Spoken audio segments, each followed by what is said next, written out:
Hello, everyone. Welcome back to English Broadcast Studio. Hey there, listeners. I'm Jake, and today we've got a really helpful episode for all B1 learners. That's right. Today's topic is useful English phrases for B1 learners. We'll share some common expressions you can use in daily life, at work, at school, or when chatting with friends. Exactly. These are the kinds of phrases that make you sound more natural and confident in English. We'll not only say the phrases, but also show you how to use them in real conversations. So, grab your notebook or just sit back and listen carefully, because by the end of this podcast, you'll have learned dozens of practical expressions. Let's begin with some basic conversation phrases, things you can say in almost any situation. Emma, when you meet someone, what's your go-to phrase to start a friendly chat? Usually, I say, "Hey, how's it going?" It's more casual than "How are you?" and sounds friendly. Yeah, that's a good one. And you can reply with, I'm good, thanks. How about you? Or even, not bad, just busy. Exactly. It's simple, but it shows you're friendly and open to talk. Here are a few more examples. What's up? Very casual. How have you been? Used when you haven't seen someone in a while. Nice to see you again. And don't forget polite greetings like good morning, good afternoon, or good evening. Right, tone and situation matter. You wouldn't say, what's up, to your boss during a meeting. Definitely not. You might say, "Good morning, Mr. Harris. How are you today?" instead. Let's move on to starting a conversation. Sometimes that's the hardest part. True. One useful phrase is "by the way." You can use it to introduce a new topic. For example, by the way, have you finished the report? Or, by the way, did you hear about the new cafe? Another nice one is "I was wondering." It uses to sound polite and soft, like "I was wondering if you could help me with my homework." Good point. It's much nicer than just saying, help me. Yes, English speakers often use phrases that make requests sound polite. Exactly, and that's what makes you sound natural, not robotic.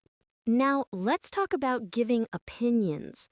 Many learners just say, "I think," which is fine, but there are more interesting ways to say it. Yeah, try these. In my opinion, from my point of view, as far as I'm concerned,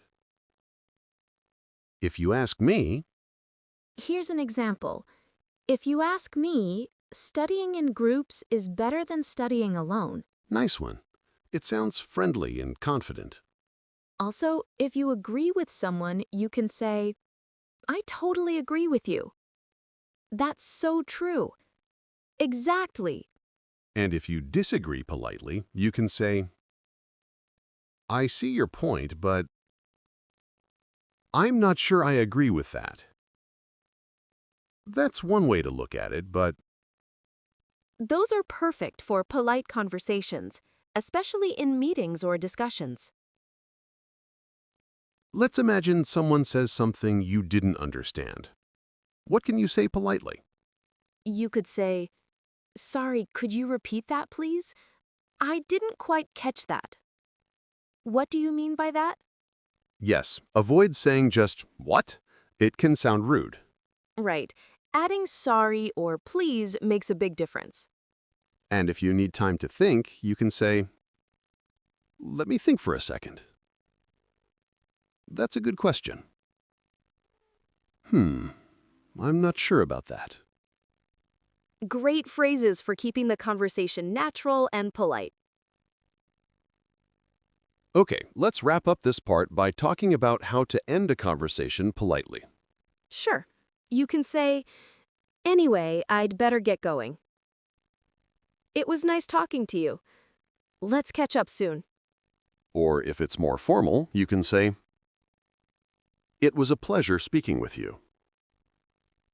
I look forward to seeing you again. Those are great ways to end a talk naturally, without sounding rude. Exactly. Ending a conversation smoothly shows confidence and good manners. Let's start with the workplace. Emma, what are some useful expressions people can use at the office? One of the most common is, "I'll get back to you on that." It means you'll reply later when you have more information. Right. For example, I'm not sure about the price, but I'll get back to you soon. Another one is, let's take a look at this together. It's a friendly way to invite teamwork. Or, let's go over the report. That means let's review it carefully. Exactly.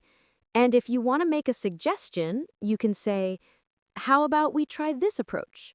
Or maybe we could do it differently. Good point. It's always nice to use soft, polite language at work, instead of giving direct orders. Definitely.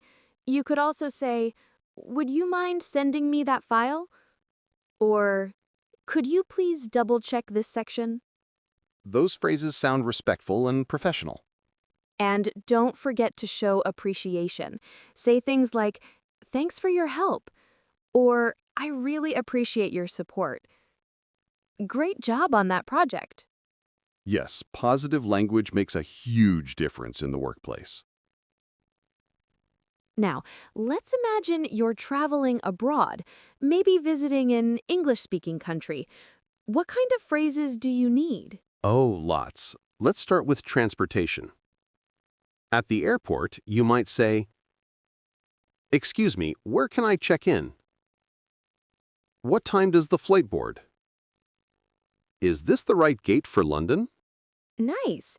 And when you're on the plane, you could say, could I have some water, please?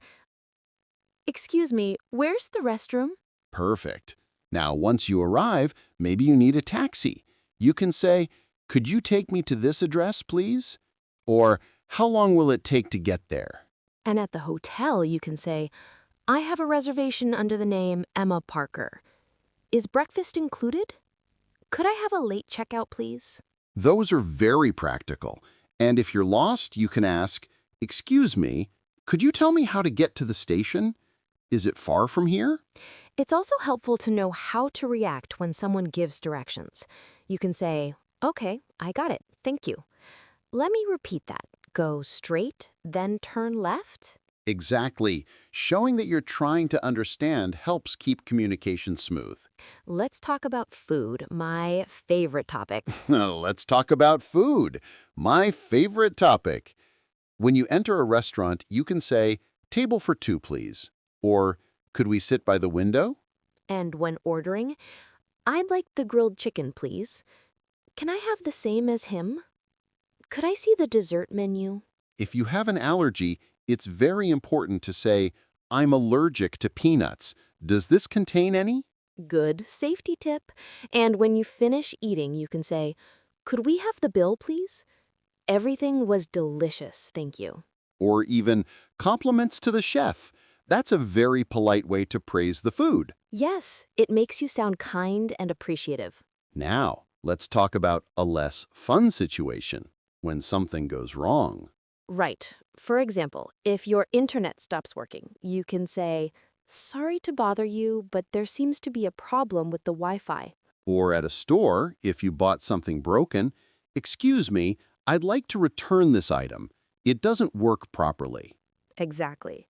And if you need help, you can say, could you help me fix this? I'm having trouble with this app. If you're angry, it's still better to stay polite. You can say, I understand, but I'm really disappointed. Or, is there any way to solve this issue? Right.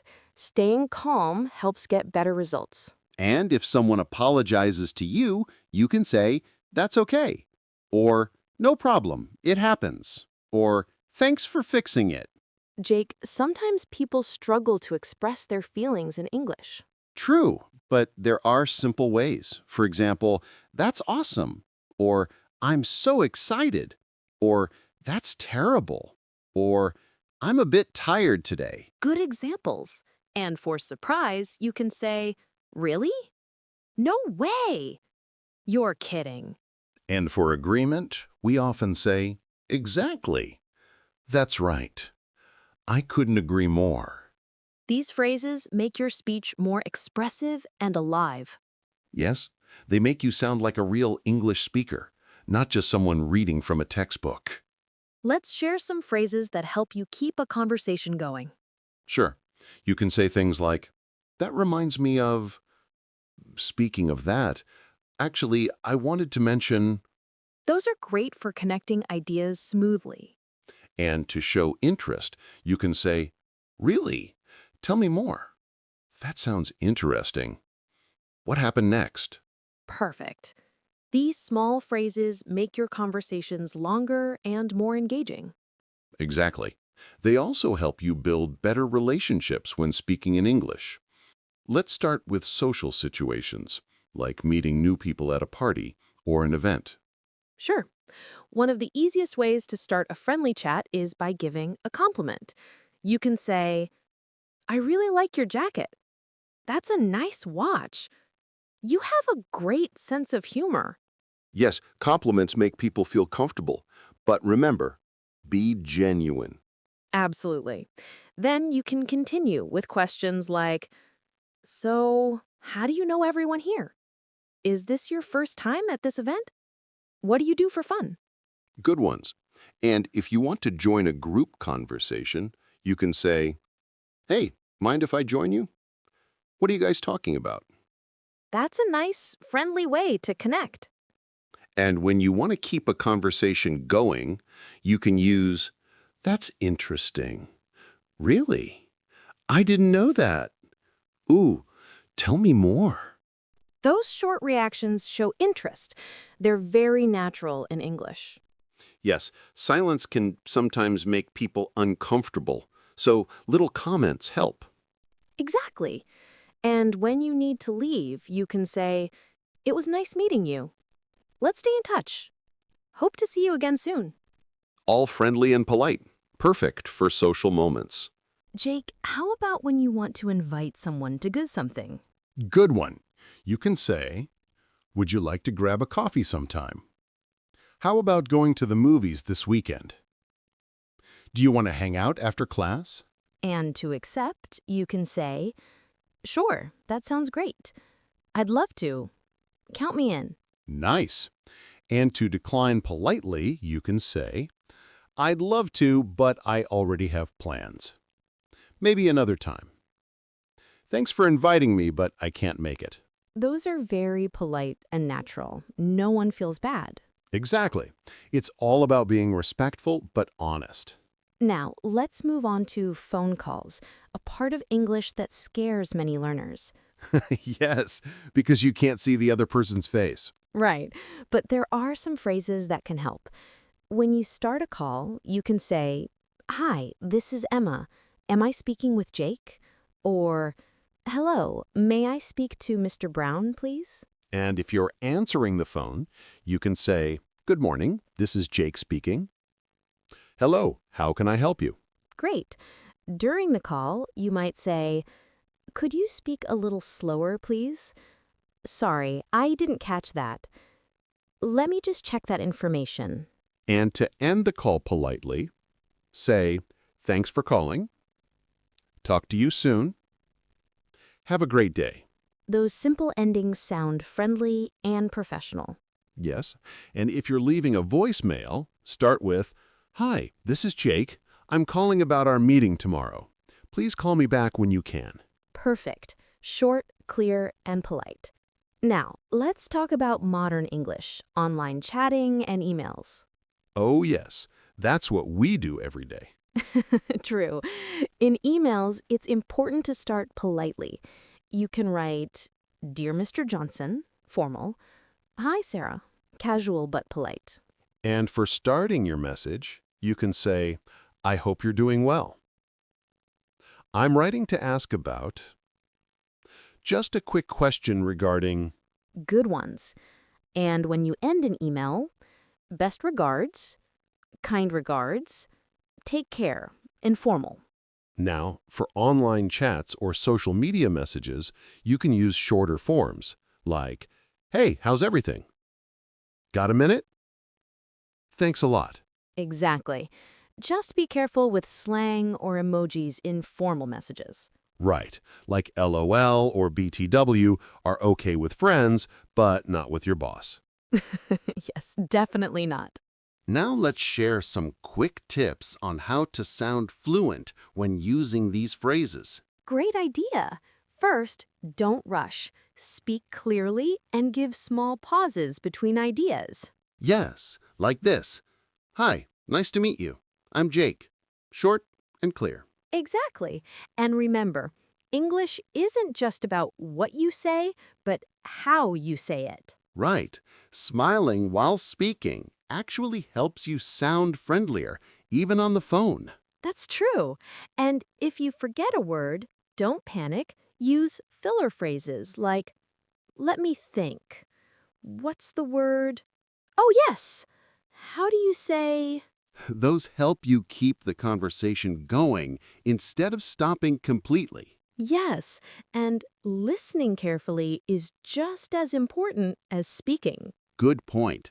You can show you're listening by saying things like, I see. Uh-huh. Right. Exactly. Those tiny words make you sound more natural and connected in conversation. Let's start with positive feelings, happiness, excitement, and surprise. When something makes you happy, you can say, that made my day. I'm so happy for you. That's wonderful news. Nice. And when you're excited about something, try saying, I can't wait. That sounds amazing. I'm really looking forward to it. Those are perfect. And for surprise, you can say, oh my gosh, you're kidding. Seriously, that's unbelievable. They're short, but full of energy. You'll hear native speakers use them every day. Yes, and when you congratulate someone, say, congratulations. Well done. I'm proud of you. All of these show warmth and connection. Now, sometimes we also need to express negative emotions, like being sad, upset, or disappointed. Right. It's important to do it politely and clearly. You can say, I'm a bit upset about that. That's disappointing. I was expecting something different. And if you feel sorry for someone, say, I'm really sorry to hear that. That must be hard for you. I hope things get better soon. Those phrases show empathy. They're kind and respectful. Yes, and when you want to calm a situation, you can say, let's not worry too much. We'll figure it out. Everything will be okay. Perfect. These are simple but powerful. Now, let's make our listeners feel motivated. Yeah, we all need some encouragement sometimes. Here are some positive phrases you can use to motivate yourself or others. You can do it. Don't give up. Keep going, you're almost there. I love those. And here are a few more advanced ones. Believe in yourself. Every mistake is a lesson. Progress, not perfection. Those are great. You can even use them at work or with friends to show support. Exactly.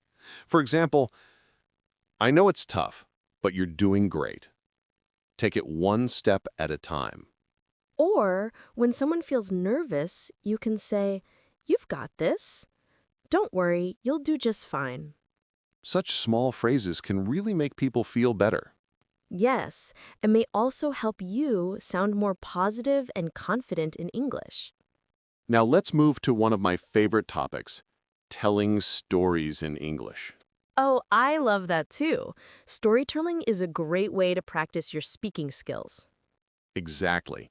And to make your story easy to follow, use time expressions like once upon a time for traditional stories, a few days ago, back then, suddenly. And for connecting ideas, use after that, then, in the end, finally. Perfect. Here's a quick example. Last weekend, I went hiking with my friends. At first, the weather was great. Then suddenly, it started raining. But in the end, we had so much fun. That's a great mini story, short, clear, and full of connecting phrases. Exactly. And when telling stories, Don't forget emotional reactions like, "It was so funny." "I couldn't believe it." "I was so embarrassed." Those make your story come alive. People can feel what you felt. Emma, what if someone is shy or quiet? How can we encourage them to speak more in English? Good question. You can say, "Take your time." "Go ahead, I'm listening." That's a great point. And if they make a mistake, you can reply kindly with, "That's okay. I understand what you mean. Good try. You're getting better." Those make people feel comfortable, and that's the best way to learn a language. Exactly. Encouragement builds confidence. Let's finish by sharing some quick, everyday expressions that make you sound fluent and natural. Great idea. Here are some I love. "No worries. That makes sense. I guess so. I'm not sure, to be honest." Good ones. Here are a few more. "That's a good point." "You never know." "It's up to you." "Let's call it a day." These are small but powerful. Native speakers use them all the time. Yes, and if you use them naturally, people will notice your confidence immediately. Wow, we've shared so many useful phrases today, and across all 4 parts. Yeah, from greetings and small talk to work, travel, emotions, and storytelling, we've covered it all. Let's quickly review our top 5 tips for using English phrases naturally. Tip 1. Use short, clear sentences. Don't overthink grammar when speaking. Tip 2. Be polite and positive. Words like please, thank you, and sorry go a long way. Tip 3. Practice in real situations. Use these phrases when you talk to friends or colleagues. Tip 4. Listen and repeat. The more you listen to real English, the more natural you'll sound. Tip 5. Be confident. It's okay to make mistakes. Every speaker does. Exactly. Confidence is the secret to fluency. So, dear listeners, we hope this episode helps you sound more fluent, friendly, and confident in English. Yes, remember, learning English is not just about words, it's about communication. Keep practicing every day. Use these phrases often, and you'll be surprised how fast you improve. We're so glad you joined us for useful English phrases for B1 learners. And we can't wait to see you in our next episode here on English Broadcast Studio.